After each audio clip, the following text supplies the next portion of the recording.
بسم اللہ الرحمن الرحیم۔ السلام علیکم ورحمۃ اللہ وبرکاتہ۔ ناظرین، ایک بار پھر حاضر ہوں آپ کی خدمت میں ایک نئی ویڈیو کے ساتھ۔ دارالعلوم دیوبند کے صدر محترم حضرت مولانا عبدالخالق سنبھلی صاحب وہ بیمار ہیں، ان کی طبیعت علیل ہے۔ پیر پھسلنے کی وجہ سے ان کی کولے کی ہڈی میں فریکچر آ چکا ہے۔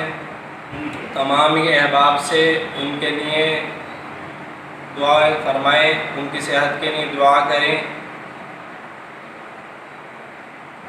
پوری دنیا میں عموماً بر صغیر میں خصوصاً دارالعلوم دیوبند کی دین کے ہر شعبے میں نمایاں خدمات حاصل ہیں، اور یہ وہی دارالعلوم دیوبند ہے جہاں پر لاکھوں کی تعداد میں فارغ ہوتے ہیں، مولویت مفتیت پڑھتے ہیں اور دنیا عالم میں پھیل جاتے ہیں۔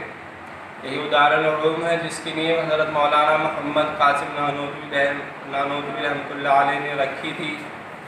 اللہ نے ان سے کام لیا تھا، اور اسی کے بڑے استادوں میں حضرت مولانا عبدالخالق سنبھلی صاحب کا بھی نام شامل ہے۔ موجودہ وقت کے نائب محتمم ہیں،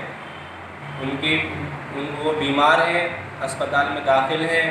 تمام احباب سے گزارش ہے کہ ان کے لیے دعا فرمائیں۔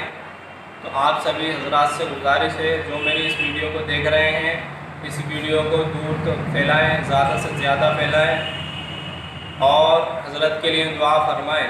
السلام علیکم ورحمۃ اللہ۔